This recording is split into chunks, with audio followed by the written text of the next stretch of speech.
First of all, I'd like to formally acknowledge the traditional owners and custodians of these lands and pay my respects to the elders, both past and present, to acknowledge the many VIPs and parliamentarians in the audience, and unfortunately many of you having to stand at the back, but it's always good to have a full house. It's my great pleasure to be here today to accept the Australian Multicultural Advisory Council's People of Australia document.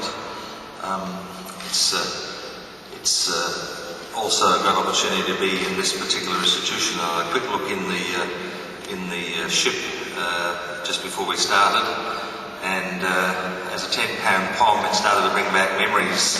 And so I'll take a few minutes at the end, I think, to have a little wander through. But it's a great setting for such an occasion. I'd like to first of all echo Laurie Ferguson's sentiments and express my personal thanks to Andrew Demetrio and all the members of the Council for their time, efforts and insights. They're all busy people.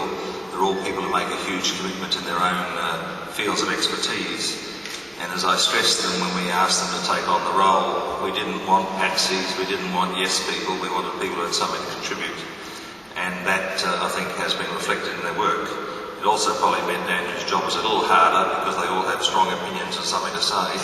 But that's what you want when you're doing this sort of work. You want that contribution, that contest, and the different perspectives that come with it.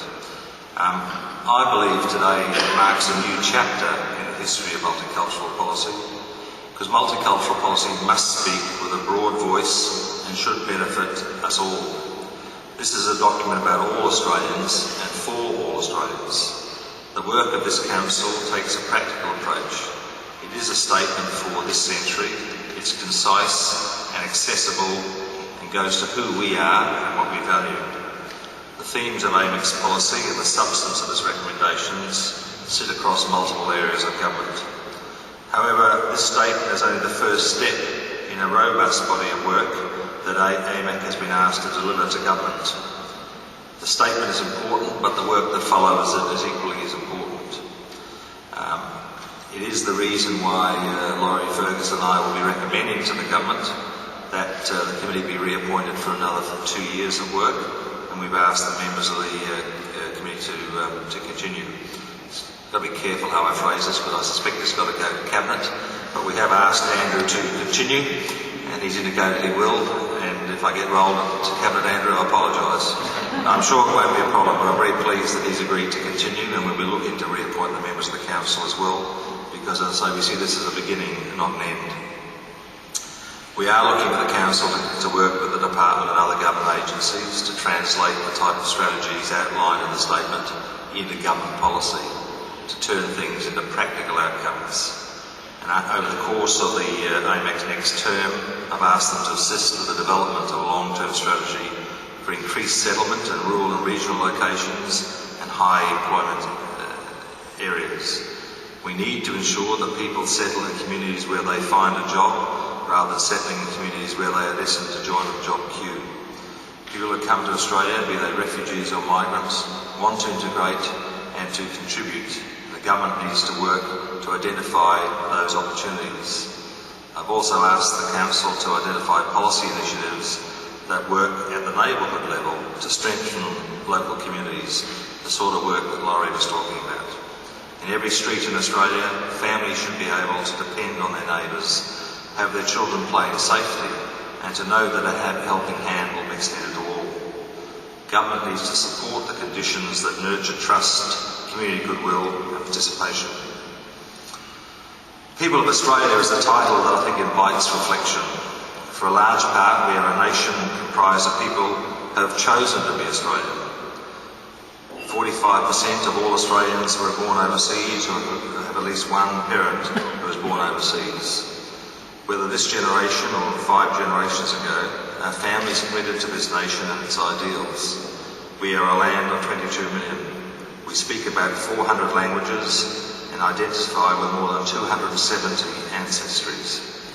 Among the countries of the world, we are unique in our breadth and balance of cultures. At the time of the last census, 8,000 Australians identified their ancestry as Estonian, over 100,000 as Croatian, 700,000 as Chinese, and 89 as Berber. We're a country formed by migrants. Since the end of the Second World War, more than 7 million immigrants have made Australia home. We have integrated them quietly and largely without discord. In a little more than a century, we have moved from a series of agrarian colonial outposts to a modern industrialised state. From the Snowy Mountain hydroelectric project to the Sydney Harbour Bridge, we have relied on the flow of labour from abroad to build this country. As the people of Australia makes clear, we are not multicultural by accident, but by design and necessity.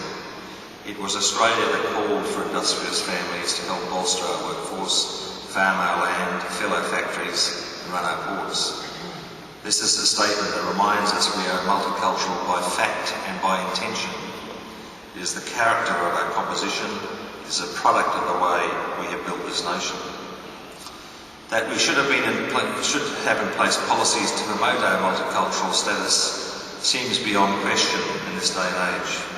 Yet for the better part of the last century, the policy that underpinned migration and settlement was assimilation. A policy that asked that migrants should give more than their labour and their loyalty. It obliged that they shed all vestiges of their past.